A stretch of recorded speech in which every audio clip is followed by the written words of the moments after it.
Hello students.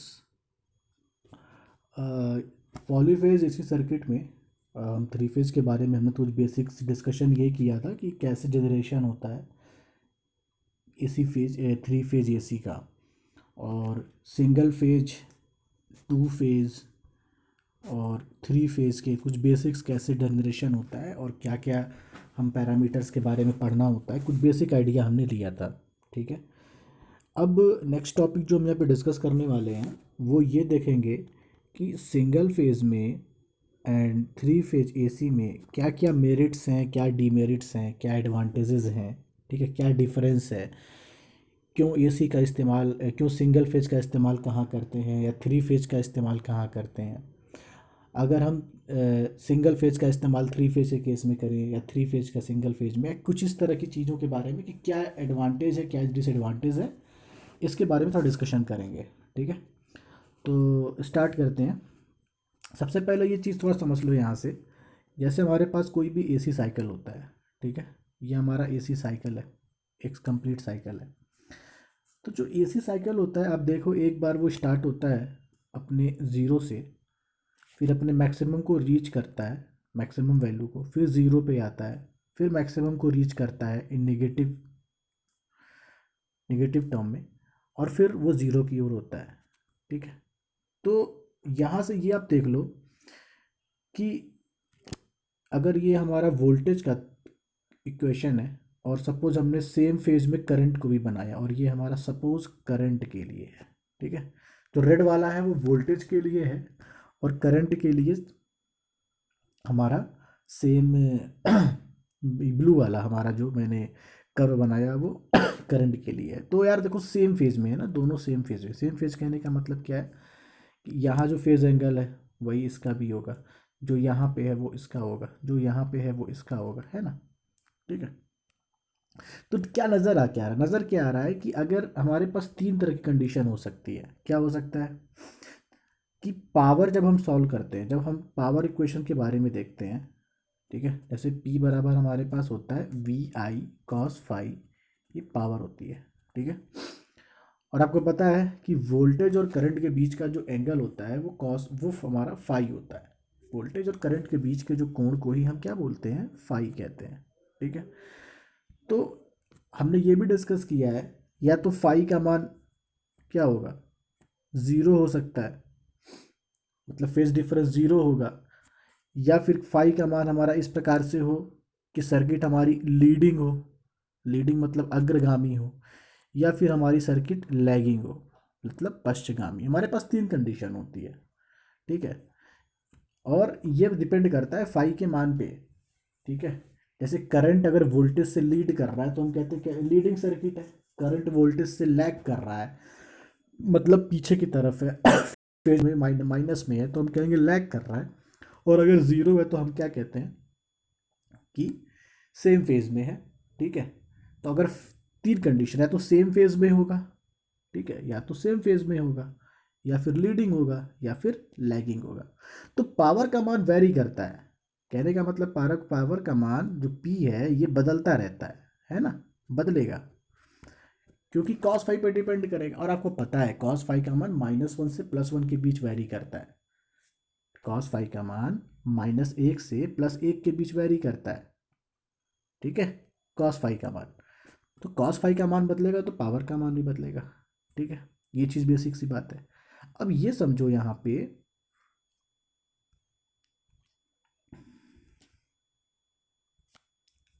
कि हमारे पास जो भी एसी साइकिल होता है, ठीक है, अगर वो लीड कर रहा है, लैग कर रहा है, वो या फिर सेम फेज में है, तो पावर वेरी करेगा।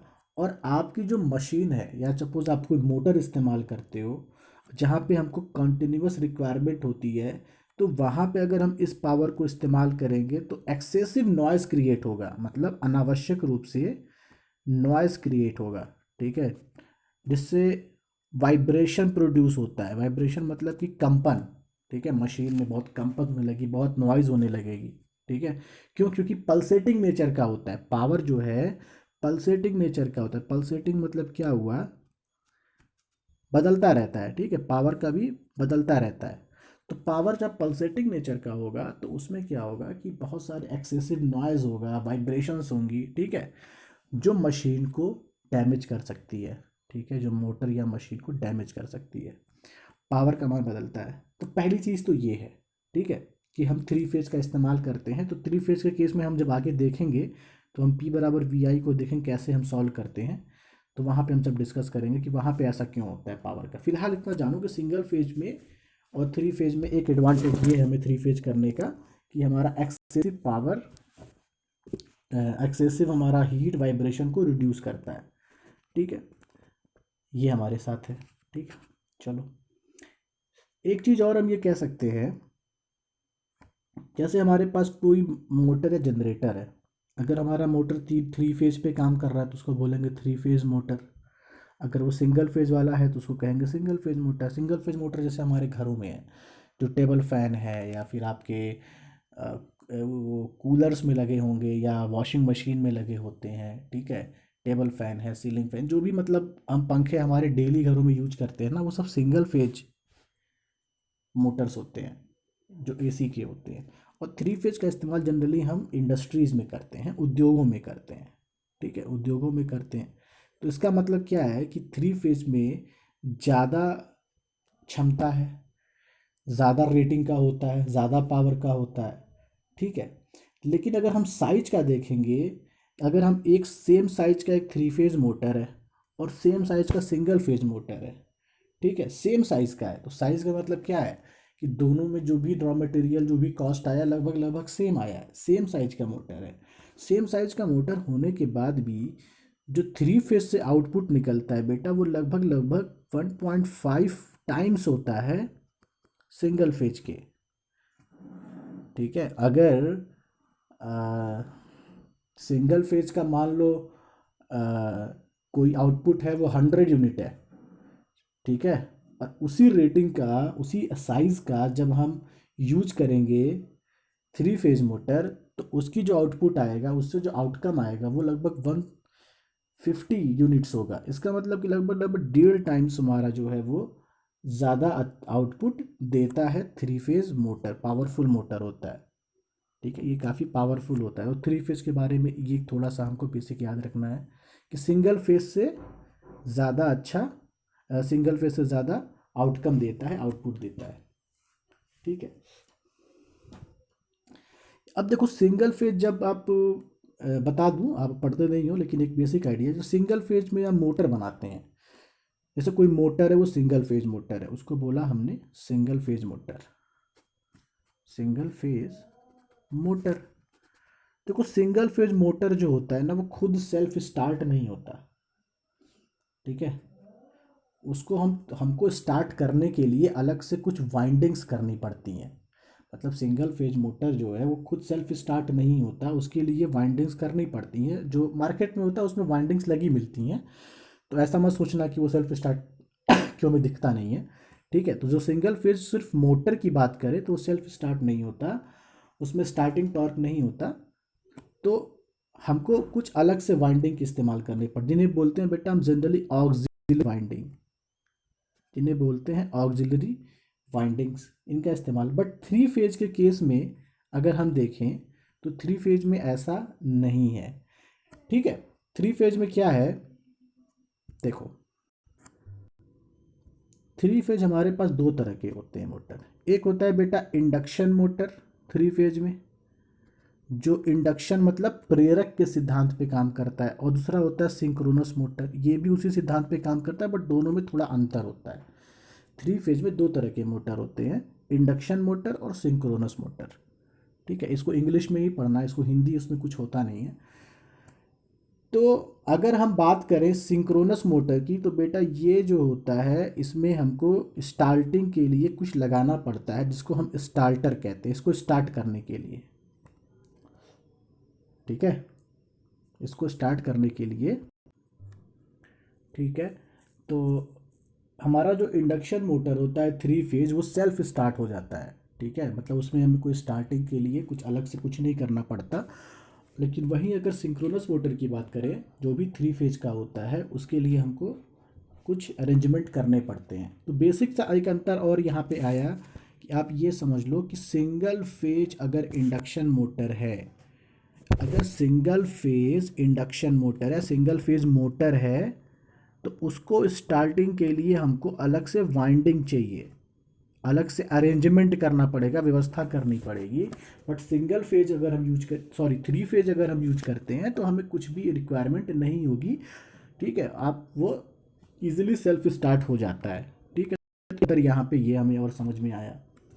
ऐसे बहुत सारे अंतर हैं। ठीक है, जैसे कि जो हमारा थ्री फेज सिस्टम होता है वो ज़्यादा रिलायबल होता है, मतलब क्षमता ज़्यादा होती है, ज़्यादा स्मूथली चलता है। ठीक है, और जो थ्री फेज चूँकि है तो तीन फेज होगा, तीन फेज में करंट होगी, तो जो इससे मैग्नेटिक फील्ड, चुंबकीय क्षेत्र उत्पन्न होगा मोटर के या मशीन के अंदर, वो बहुत स्ट्रांग होगा। ठीक है, तो उससे जो होता है ज़्यादा हमारे पास ज़्यादा फ्लक्स को कट अगर होगा तो ज़्यादा फ्लक्स है, और फ्लक्स ज़्यादा कट होगी तो जो प्रोड्यूस ईएमएफ होगा वो ज़्यादा होगा। तो कुल मिलाकर के इसकी क्षमता काफ़ी ज़्यादा होती है। ठीक है, क्योंकि ये थ्री फेज मोटर है। एक हमारे पास ये चीज़ें हैं। तो एक इम्पॉर्टेंट एक्सपेक्ट ये और होता है, इसे पावर फैक्टर क्या होता है। पावर फैक्टर के बारे में मैंने पहले ही बताया है कि पावर फैक्टर क्या होता है। ठीक है, पावर को ये कहीं ना कहीं इफेक्ट करता है। तो यार देखो, पावर फैक्टर के बारे में जब हम कहते हैं कि सिंगल फेज में क्या होता है कि पावर फैक्टर थोड़ा कम होता है एज कंपेयर टू अगर हम थ्री फेज मोटर इस्तेमाल करते हैं, या थ्री फेज हम थ्री फेज रेटिंग का हमारे पास कोई मोटर है, तो उसका पावर फैक्टर हाई होगा। पावर फैक्टर हाई होने का मतलब क्या है, कॉस फाई ज़्यादा होगा। कॉस फाई ज़्यादा होने का मतलब क्या है कि पावर ज़्यादा होती है। ठीक है, और पावर ज़्यादा होने का मतलब क्या है कि इसकी क्षमता या इसकी एफिशिएंसी वो हाई होती है। ठीक है, इसकी थ्री फेज मोटर की जो एफिशिएंसी होती है वो कंपेरेटिवली हाई होती है as compare to single phase motor. ठीक है, अगर हम सेम अमाउंट ऑफ पावर की बात करें, कि जैसे हमको मान लिया कि 100 यूनिट पावर, एग्जांपल से समझेंगे इस अगले पॉइंट को, कि 100 यूनिट पावर है जो सेम अमाउंट ऑफ पावर है, इसको हम सिंगल फेज से भी निकाल रहे हैं और इसको हम थ्री फेज से भी प्राप्त कर रहे हैं। ठीक है, सिंगल फेज से भी प्राप्त कर रहे हैं और थ्री फेज से भी प्राप्त कर रहे हैं। तो होता क्या है ना कि किसी भी मोटर के अंदर जो है, जैसे ट्रांसफार्मर में वाइंडिंग्स होती हैं, उसी प्रकार से इसके अंदर बहुत सारी वाइंडिंग्स होती हैं। वाइंडिंग मतलब ऐसे कॉइल, आपने देखा होगा दुकानों पे जो वाइंडिंग मतलब कई सारे कॉइल्स होते हैं। ठीक है, मान लो कि वो जो कॉइल होता है वो किसी न किसी चालक का होता है, सपोज वो चालक जो है हमारा कॉपर है। ठीक है, वो कॉपर का बना हुआ है। तो जो अगर हम वेट की बात करें, देखो कॉस्ट की बात होती है ना, मतलब वेट मतलब क्या, कॉस्ट। भाई जितना ज़्यादा मटेरियल यूज करो उतना महंगा होगा। ठीक है, तो अगर हम सिंगल फेज को भी यूज कर रहे हैं, थ्री फेज को भी यूज कर रहे हैं, और 100 यूनिट दोनों से पावर प्राप्त करनी है, तो थ्री फेज जब यूज करेंगे तो इसका केवल 3/4 भार ही जो होगा वो थ्री फेज का होगा, केवल 3/4 भाग। ठीक है, जितना सिंगल फेज में हम इस्तेमाल कर रहे हैं उसके सिर्फ 3/4 भाग से, 3/4 वेट से ही हम ज़्यादा पावर प्राप्त कर सकते हैं। तो हमारे लिए ज़्यादा एडवांटेज कौन है, थ्री फेज है। बात समझ में आ रही है। ठीक है, जैसे यहाँ समझ लो फिर से। ठीक है, जैसे भार मान लो कि सिंगल फेज का कुछ था, इसके सिर्फ 3/4 भाग से ही हम, अगर थ्री फेज मोटर का हमारा भार होता है, और उससे उतने ही अमाउंट का पावर हम शक्ति प्राप्त कर सकते हैं जितना हम सिंगल फेज से प्राप्त कर रहे हैं। सिंगल फेज से 100 प्राप्त कर रहे थे, और उसके लिए हमने अगर 40 किलो मान लिया, चलो एग्जाम्पशन है, 40 किलो का सिंगल फेज हमारा मोटर था, 40 किलो का सिंगल फेज मोटर था, तो 40 किलो का 3/4 कितना हुआ, ये सिर्फ 30 किलो का हमारा थ्री फेज मोटर होगा, उतना ही पावर देगा इतना ये सिंगल फेज दे रहा था। तो बहुत सारे एडवांटेज होते हैं इसके। ठीक है, जैसे पैरेलल ऑपरेशन वगैरह भी होता है, उसमें हम अल्टरनेटर का इस्तेमाल ज़्यादा करते हैं एज कम्पेयर टू, करते ही मतलब पॉलीफेज का है सिंगल फेज के कंपेरेटिवली। तो वो सब आपको नहीं जानना है, बस इतना जानो कि ये सब कुछ एडवांटेजेस होते हैं। ठीक है, चलो अब अगला जो इसमें टॉपिक है हमारे पास है, वो थोड़ा समझा देता हूँ। नेक्स्ट टॉपिक हम देखेंगे अब इसके बाद हम देखेंगे स्टार डेल्टा कनेक्शन के बारे में। ठीक है, स्टार कनेक्शन और डेल्टा कनेक्शन के बारे में क्या होता है। देखो, हमने स्टार्टिंग में यूनिट नंबर 1 में कुछ बेसिक्स पढ़े हुए हैं, स्टार कनेक्शन डेल्टा कनेक्शन हम कैसे बनाते थे वहाँ पे स्टार कनेक्शन। आज मैं थोड़ा बेसिक बता देता हूँ। Star connection and delta connection, ठीक है, 3 फेज जब भी होता है, स्टार को हम ऐसे बताते हैं, डेल्टा को हम ऐसे बनाते हैं, उल्टा नीचा हम कर सकते हैं। ठीक है, अच्छा चलो, वहाँ पे जब हम स्टार बनाते थे तो याद करो हम ऐसे रेजिस्टेंस बनाते थे, ठीक है ना, ऐसे रेजिस्टेंस बनाते थे। और डेल्टा जब बनाते थे तो हम इस प्रकार से बनाते थे।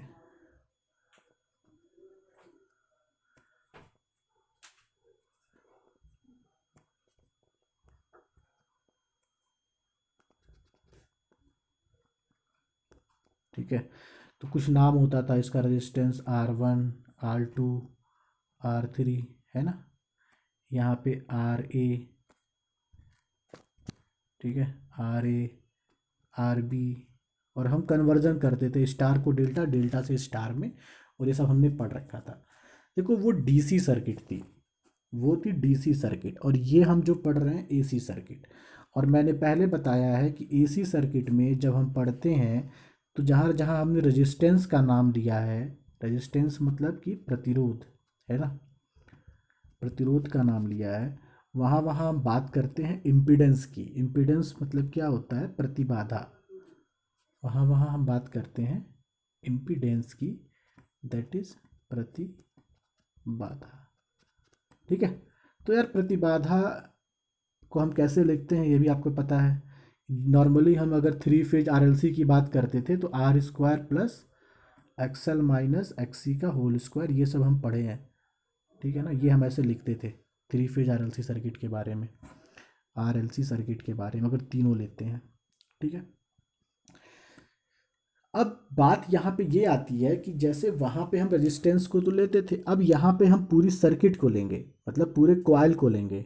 ठीक है, तो कॉइल की जब हम बात करते हैं यहाँ पे, तो जैसे जहाँ हमने रेजिस्टेंस बनाया था स्टार कनेक्शन में, स्टार को मैं अगर बनाऊँ तो स्टार को हम ऐसे बनाएंगे कि ये हमारा एक कॉइल है, ये हमारा एक कॉइल है, और ये हमारा एक कॉइल है। ठीक है, क्यों? क्योंकि आपने प्रेरक के बारे में पढ़ा है, पिछले यूनिट में इंडक्टर के बारे में पढ़ा है कि जो इंड्यूस ईएमएफ या प्रेरित विद्युत वाहक बल उत्पन्न होता है वो किसी न किसी कॉइल या कुंडली में होता है। तो 3 कुंडली है हमारे पास। ठीक है, इसको हमने यहाँ पे जो ईएमएफ इंड्यूस हुआ हमने इसको E1 नाम दे दिया, यहाँ जो प्रोड्यूस हुआ इसको हमने E2 नाम दे दिया, और यहाँ जो प्रोड्यूस हुआ हमने इसको E3 नाम दे दिया। ठीक है, 3 फेज हो गया बेटा, एक फेज ये, या इसको ऐसे, एक फेज ये, दूसरा फेज ये, और तीसरा फेज ये, 3 फेज हो गए। ठीक है, और बीच में हमारा जो होता है बेटा ये न्यूट्रल होता है। क्या होता है? न्यूट्रल, जिसको उदासीन कहते हैं। न्यूट्रल होता है बीच में, जो तीनों का नॉट पॉइंट होता है वो न्यूट्रल होता है। इस प्रकार से हम स्टार कनेक्शन को ड्रॉ करते हैं। ठीक है, क्लियर है? जब डेल्टा की हम बात करेंगे यहाँ पे, तो डेल्टा कैसे होगा, आपने डेल्टा भी पहले बनाया हुआ है। देखो, जब डेल्टा की बात करते हैं तो डेल्टा कैसा होता है, एक कॉइल ये, एक कॉइल ये, और एक कॉइल ये 3 हमारे पास हो गए। ठीक है, तो यार इसको हमने नाम दे दिया, यहाँ जो ईएमएफ प्रोड्यूस हो रहा है इसको हमने ई ए कह दिया, इसको ई बी कह दिया, या इसको ई सी कह दिया, अलग अलग नाम से इसको हम नॉमिनेट कर दिए। तो ये हमारा डेल्टा कनेक्शन हो गया। ठीक है, अब देखो जो हमने स्टार बनाया था या जो डेल्टा बनाया था, ठीक है, तो यहाँ पे जो वोल्टेज है वो है ये, वहाँ पे था E1, यहाँ है EB, वहाँ था E2, स्टार में था E2, डेल्टा में है EC, वहाँ पे है E3। ठीक है, अब हम परस्पर कन्वर्जन करेंगे, किसका भाई, ये अगर यहाँ पे ईएमएफ है मतलब वोल्टेज, ईएमएफ मतलब वोल्टेज, तो करंट भी होगी इसमें। तो यहाँ भी कुछ ना कुछ करंट फ्लो करेगी, यहाँ भी कुछ ना कुछ करंट होगी, और यहाँ भी कुछ ना कुछ करंट होगी, आई ए आई बी आई सी, वहाँ भी करंट होगी।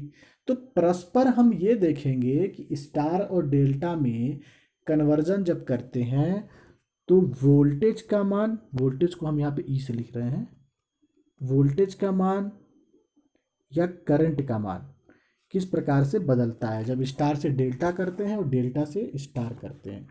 ठीक है, इसको समझ लेंगे तो उसके बाद हम फिर पावर के बारे में बात करेंगे कि कैसे इसकी शक्ति या पावर निकालते हैं। तो अगले वीडियो में मैं फिर उसके बारे में चर्चा करूँगा। ठीक है, चलो तब तक के लिए थैंक यू सो मच।